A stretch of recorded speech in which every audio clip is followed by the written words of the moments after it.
We like to call it the Supernatural Hour.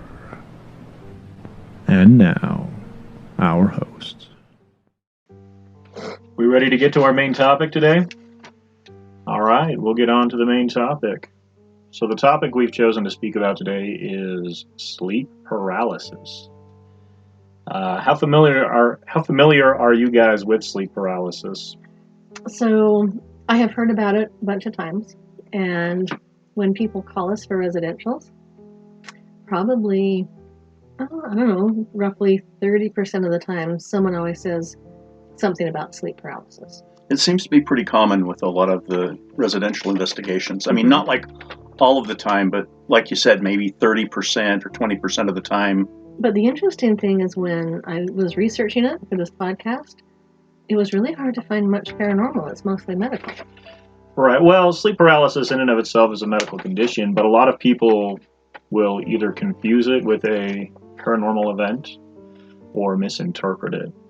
The basis, what people consider sleep paralysis, is you have a period of time where you have consciousness, but you're not able to move. And these happen either right before falling fully asleep or while trying to wake up. And they can be terrifying.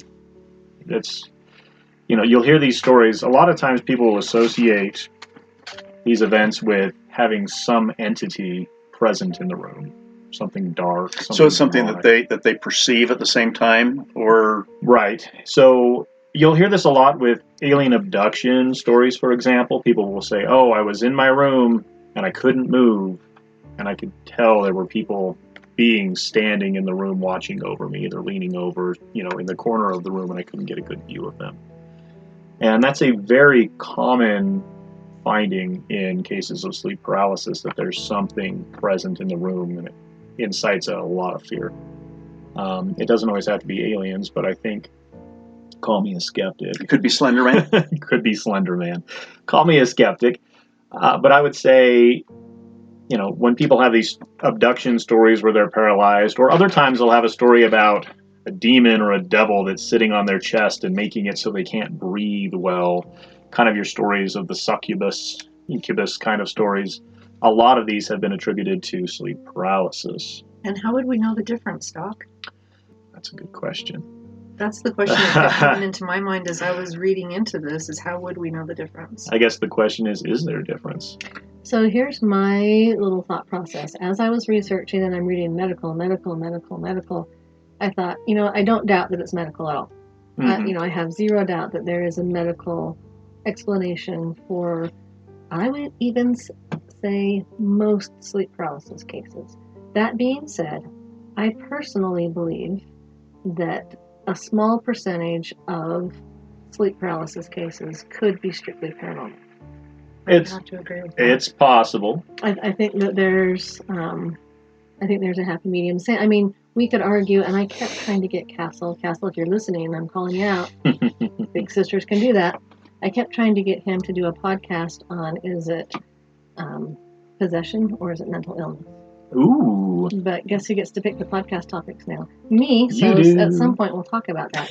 I mean, it's kind of a chicken and egg thing, Right. And even when you do residentials, that's one of the questions that you sometimes ask is anybody on a medication that could be hallucinogenic?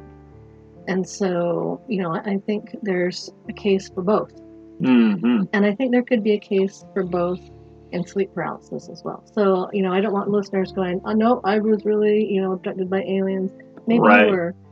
But I tend to lean towards, and I don't even want to throw out a percentage. Right. I do think that the biggest percentage is probably medical. I think sleep paralysis is more common than people realize. What happens is, as your body's moving into deeper stages of sleep, you become more relaxed. And I was kind of joking here with Silent Dawn. That could be pretty silent. AKA Chad. About how terrifying it would be if we could actually move during our dreams. I mean, I don't think... And why is that? Because we would kill ourselves. I mean, if you were able to actively move and act out your dreams in their entirety while you were unconscious, you'd have no perception of reality, and you'd end up falling down the stairs and breaking your neck. And so your body naturally, as a way to try to protect you, relaxes your muscles to the point that you can't move them, and then allows, that's part of the NREM sleep. The non-rapid eye movement sleep is this descent into rapid eye movement REM sleep, which is where the dream state occurs. So what about when you're in the dream state and then all of a sudden you do that, and you know what I'm talking about? Yeah, you feel like you're falling off of something. Well, yeah, but then you move. I mean, you snap right out of it. Snap right out of it, and you're like, and for the most part, there's not a lot of lag time between this relaxation into REM, either going into or coming out of. The times where it becomes problematic is when we have these cases of sleep paralysis, and I would say most classically they happen when people are trying to wake up, but they can't happen while people are falling asleep. But there's a gap basically between where your dreaming is and where your full relaxation is, so you maintain a level of consciousness. And I think what ends up happening is you're trying to make sense of what's going on and you're freaked out. And so obviously there's still some components of that dream state where you feel something ominous or dark or heavy that's in the room, because it's not a normal feeling to not be able to move and sometimes feel like you're being choked, not be able to clear your secretions or swallow or any of these things. See, that I've never had the sleep paralysis where I feel like I'm awake and, a demon or an alien standing over me. But I do have this thing that you just kind of mentioned, is maybe once or twice a month I will, just right before I wake up, in my, I don't even want to say a dream, but it's like something in my brain says, if you swallow, something really bad is going to happen. That's why swallowing. It's the spider. Don't even say. Yeah, the spiders we all eat every year. It's one of those, just tickling the throat a little bit. And so then I wake up, and when I wake up, I'm like panicked. I'm like, I swallowed. Am I gonna die? And don't make that dirty. I can see it. Don't even go there. Okay, but I do. I wake up and I'm just in this panic of, I just have to throw it out there because I know where it can go. And so that would be my sleep paralysis. It's just this, in my dream, if I swallow, like acid's gonna drip down to my toes or something. I don't know. So interesting. And there's probably a component of that transitioning from kind of dream to reality, where there's a sense of danger, right? You have that sense of danger. It may not be that you can't move your entire body, but it's like, don't clear your throat. Don't do it. But see, for me, I never thought, oh my gosh, it was a demon. And I'm not calling out anybody that does, because I do believe that a negative entity could cause this as well. So do not send hate mail to me. Right. From a medical perspective, a lot of people don't experience this, but there are factors that do play into whether you're more likely to have an episode of sleep paralysis. If you have poor sleep hygiene, meaning we're having an episode of sleep paralysis right now. We're making you sleepy. No, it's an episode. Oh, this whole we are hosting an episode on sleep paralysis. Dad joke. Thank you. That was a groaner. Oh. None of us even got it. You need to stay silent. The audience will get it. So the factors that come into play are, lack of good sleep. If you don't have good quality sleep, sleep hygiene is important. Going to sleep around the same time. Insomnia, if you've been up for too long. What about sleep medication? They can actually kind of help break through this. Oh, okay. They can help you get to that level of sleep more quickly. In fact, they'll prescribe sleep medication or antidepressants sometimes if people have severe sleep paralysis, a lot of sleep paralysis episodes. Now, see, I tend to have insomnia about once a month. You can read into that what you will, because you're probably right. And, for about 3 or 4 days. And I've noticed that even if I'm not sick, if I take NyQuil, boom, it just knocks me right out. There you go. So yeah, they may be actually more protective, I guess, against getting sleep paralysis. They do mention that people who have things like narcolepsy or sleep apnea are also at higher risk just because they don't get good quality sleep, and so their body gets confused with this transition. Interesting. So my question, and I realize that there's probably 1,000 different factors. This is not medical advice. Don't see your doctor. But let's just say someone came into the emergency room and complained of sleep paralysis. Let's just assume that there's nothing else wrong with them. In general, what are some things you might do? reassurance. Can you code them like you code with the evil eye? You can. Mal de ojo. I'm pretty sure sleep paralysis is in there. I've had a case of sleep paralysis come into the emergency department as well. That was not an EVP. That was phone droppage. That was my phone breaking. Oh. But it has happened. I've had a patient that's come in and said, "Oh my gosh, the weirdest thing happened. I woke up and I couldn't move and I was scared, but I couldn't tell anybody." And I had to say, "Oh yeah, that's sleep paralysis." So you got the demons. Yeah, it's either sleep paralysis or a demon sitting on your chest or an alien abduction. Take your pick.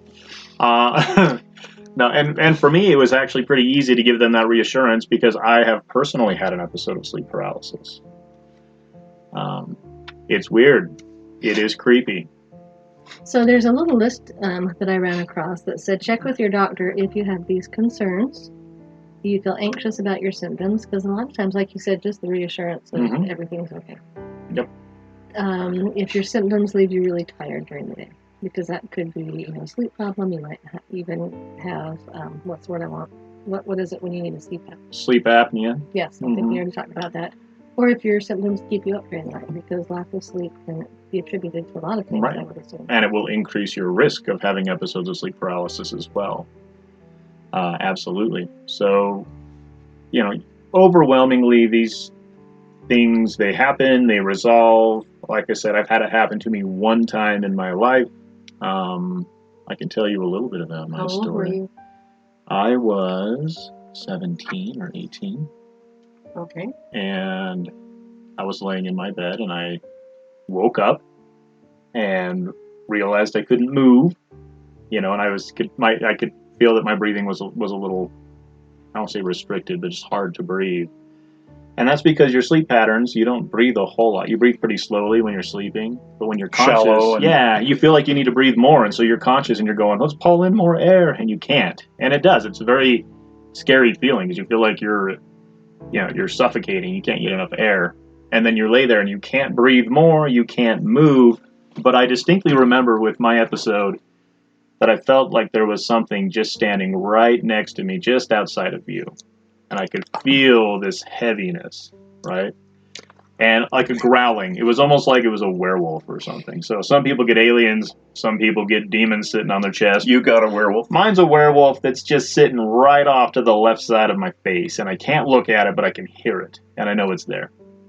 And so I sat there for a few minutes and I got a little panicky. And you're sitting there in your mind going, move your head, move your arms, and nothing's moving. And it is a weird, weird sensation. And you literally sat there for a few minutes. It wasn't a few seconds. It was, it felt like forever. It was probably a couple of minutes. Okay. But I remember finally at some point when I was kind of like yelling at myself to move, I was able to turn my head to the left just to see what was there. And I got this big, loud growling sound in my ear. And then suddenly, boom, I could move everything, woke up, sat up, breathing heavy, going, holy crap, what just happened to me? And, I could easily see how somebody could perceive that as a paranormal incident, that there was a dark entity or spirit in the room that was making them paralyzed, right? Yeah. I had one of those, what the hell just happened to me moments, and started doing some research, and I thought, okay, this was probably just an episode of sleep paralysis. You've been listening to the Supernatural Hour at AdvancedParanormal.com. The Supernatural Hour is part of the Radio Ronin network, found at RadioRonin.com. Copyright 2021 by Advanced Paranormal Services.